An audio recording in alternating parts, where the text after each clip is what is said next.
entonces por el primero de estos, que es evaluar la autocorrelación de la especie, de la presencia o ausencia de la especie en función de la distancia entre los sitios. Para esto vamos a usar datos, como ya comenté, de diversos muestreos. Se integraron distintos muestreos como para poder cubrir toda la escala de la provincia.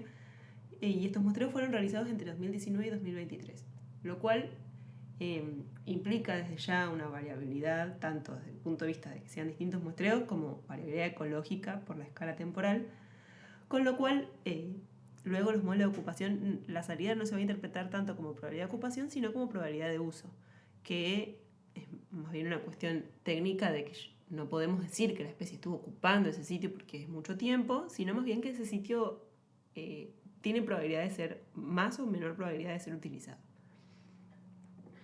Entonces, bueno, en total se utilizaron 13 muestreos diferentes realizados entre 2019 y 2023. Al ser muestreos que ya fueron realizados y que no los diseñamos nosotros para este análisis, lo que ocurre es que justamente no hay un diseño de muestreo pensado para el análisis que nosotros vamos a hacer. Entonces lo que debo hacer es filtrar los sitios, es decir, bueno, de todos estos sitios disponibles, ¿con cuáles me quedo de manera de cumplir con el diseño y con los supuestos del modelo que yo voy a usar? Entonces, parte de esta decisión es ver qué tan separados tiene que estar un sitio de otro, que es lo que queremos evaluar ahora. En total se obtuvieron un total de 1.252 estaciones, es decir, de sitios en donde se puso una cámara trampa, y en cada uno de esos sitios se pone la cámara y se la deja funcionando al menos 24 días. Y durante ese tiempo la cámara toma una foto cada vez que registra movimiento de cualquier cosa. Después uno filtra la especie que le interesa. Y así es como construís para la especie de interés una matriz como esta que se ve acá, donde está cada uno de los sitios en una fila y después cada una de las columnas es un día en que estuvo funcionando. Y se coloca un 0 si ese día se vio la especie, o un 1 si ese, un 1 si ese día se vio la especie, o un 0 si no se la vio. Y además acá yo le agregué una columna con las detecciones totales, es decir, que tantas veces se vio la especie en ese sitio. Esta matriz sigue, yo puse solo los primeros 3 días, pero por ejemplo en este segundo sitio hay 3 unos. Este sería 1, el del día 2, y hay otros 2 días en que se detectó la especie. Bueno, para hacer los análisis de autocorrelación que comentaba, el proceso es el siguiente. En primer paso lo que hicimos fue binarizar las detecciones. Yo les comentaba recién que acá o en algún momento de la diapo anterior yo sumé la cantidad total de detecciones para cada uno de los sitios. Ahora lo que ocurre es que esa variable está muy inflada en 0 porque la mayoría de los sitios no tiene detección. Y que para esta instancia a mí no me interesa tanto si la especie apareció muchas veces o pocas. Solamente me interesa si apareció o no. Entonces lo que hago es tomar esa variable y binarizarla, de modo que quede como un 0 si la especie no apareció nunca en ese sitio y un 1 si la especie apareció al menos una vez. Y esa es la variable de interés sobre la que voy a evaluar la autocorrelación.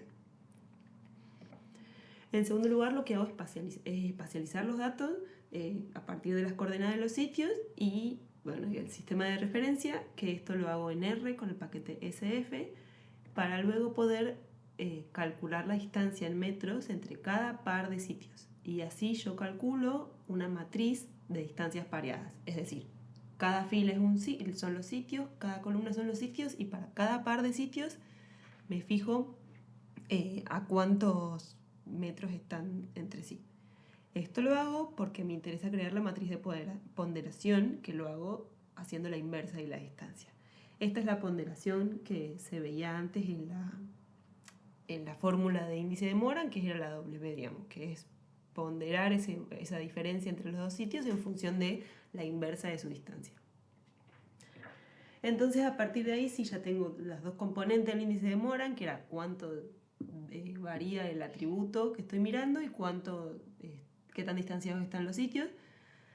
Y entonces ahí puedo calcular el índice de Moran. Y en este caso, lo que hice, como yo les decía que a mí me interesaba ver, o sea, yo podría hacer esto y obtener un índice de Moran global para todos los sitios, pero como a mí me interesaba ver justamente el tema de autocorrelación en función de la distancia, se hace un paso más, que es un correlograma que usa splines Es decir, que estima el índice de Moran para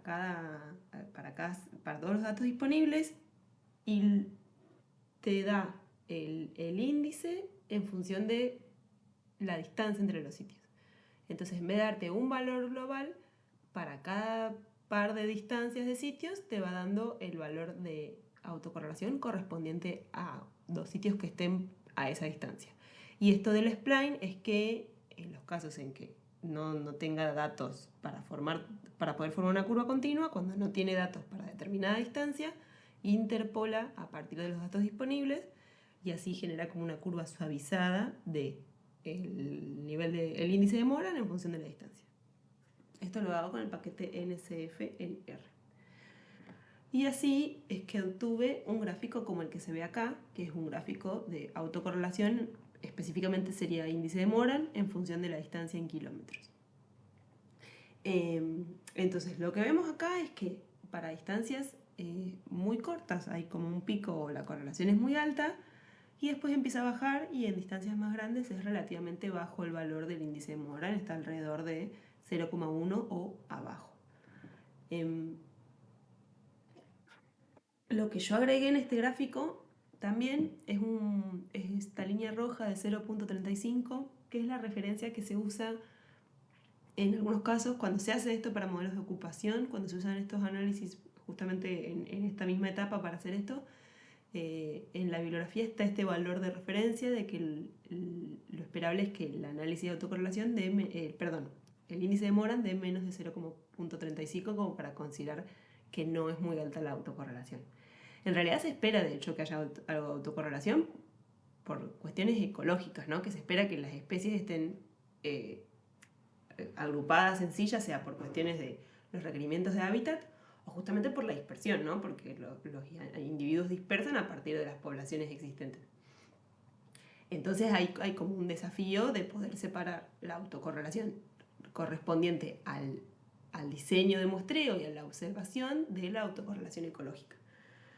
Que eso no es que se haga, no se controla per se, y por eso es que estos análisis son como más bien una idea que una cosa que uno suma al análisis para poder ayudar a tomar la decisión de cuánto separar los sitios, pero no hay como un valor que digas, bueno, sí, la prueba es esta y el valor es este y entonces la distancia necesaria es esta, sino que esto se integra con toda la información disponible para después poder decidir la distancia entre sitios. Entonces, bueno, pues volviendo a esto, agrego este valor de referencia de 0,35 que me da que se da a partir de los 2,11 kilómetros. O sea, para los datos, a partir aproximadamente de sitios ubicados a 2 kilómetros entre ellos, es que ya el índice Moran disminuye por debajo de este nivel de referencia. Lo otro que agrego acá es, a modo de tener en cuenta para interpretar este gráfico también, es las distancias pareadas entre sitios. Esto es como para dar contexto de la cantidad de datos disponibles para construir esta curva. Porque lo que se ve acá, por ejemplo, es que si uno agarra cada uno de los sitios y se fija a cuánto está de todos los otros sitios, haces la frecuencia de esas distancias pareadas y obtenés este gráfico que está en la derecha. Y lo que se ve es que la mayoría de las distancias pareadas están en valor de entre 0 y 70, 80 y después ya disminuye. Y si uno hace un zoom, este es el mismo gráfico de distancias pareadas, pero es un zoom al rango de 0 a 10 kilómetros, vemos que entre 0 y 2 kilómetros hay pocos datos. Que esto es esperable porque justamente en los muestreos uno trata de no pegar las cámaras entre sí, entonces va a haber pocos sitios que estén tan cerca uno de otro.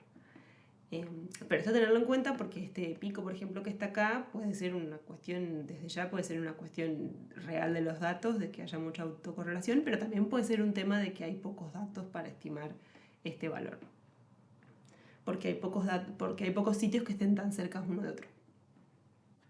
Entonces eso es a modo de dar un poco de contexto. Bueno, entonces tenemos este gráfico que nos da un poco una idea de que, un poco lo que esperamos, de que si acercamos mucho los sitios va a haber mucha autocorrelación y a medida que los alejamos empieza a disminuir, pero que les pone un poco de estimaciones numéricas y nos ayuda un poco. Entonces, ¿qué hacemos con esto? lo vamos a integrar con el resto de la información que tenemos. Por un lado vamos a trabajar con el área de acción del PECARI, que les comentaba antes que se usa para definir estas distancias. Estos son los datos disponibles en bibliografía para el bosque atlántico. Van a ver que son pocos, son 2 datos, que o sea, es la diferencia entre el promedio a nivel de individuos y a nivel de subpiara. Subpiara se refiere a cuando el gran grupo de pecaríes, que a veces son muy grandes, se separa en varios grupitos. Provienen de un solo trabajo y lo que dicen es que el área de acción corresponde a radios de entre 2,4 y 2,8 kilómetros. Así y todo, hay que tener en cuenta que esto está calculado para tamaños de piara de 150 individuos, que es no es mucho, o sea, es un valor común para la especie, pero en el bosque atlántico no se suelen ver en Misiones, en nuestra área de estudio, no se suelen ver tan grandes. Y el área de acción varía mucho, además de todo lo que comenté antes, en el caso del pecarí, el área de acción también varía en función del tamaño del grupo, lo cual es esperable, ¿no? Grupos más grandes necesitan áreas de acción más grandes. Entonces tengamos en cuenta que este valor también es una aproximación muy general. Después teníamos el dato que obtuvimos del análisis de autocorrelación que hicimos hoy, que nos dice que, bueno, a partir de distancias entre más o menos, ¿no? De 2,11 kilómetros, la autocorrelación ya baja por debajo de 0,35. Y lo otro que hicimos a partir de, como para poder tomar una decisión, es ver la cantidad de datos que nos quedan final según estos criterios de distancia. O sea, si filtro los sitios, el método de filtrado ahora lo voy a comentar, pero es a través de grillas. Si filtro tomando criterios de distancia de 1, 2 o 3 kilómetros, ¿con cuántos datos me quedo?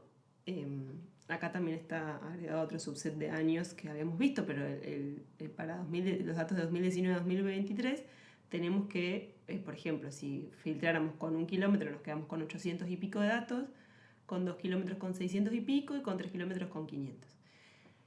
Y esto es lo mismo pero con los registros, es decir, con los sitios que tienen presencia de la especie.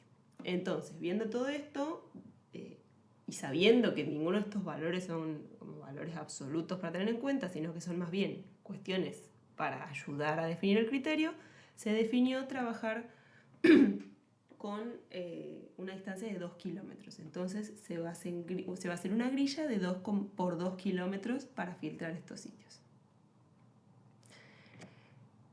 Esto sería como lo que sigue. Acá es un zoom, digamos, del área de estudio, que esto sería el extremo norte de la provincia de Misiones, como por acá estaría Iguazú y el Parque Nacional Iguazú.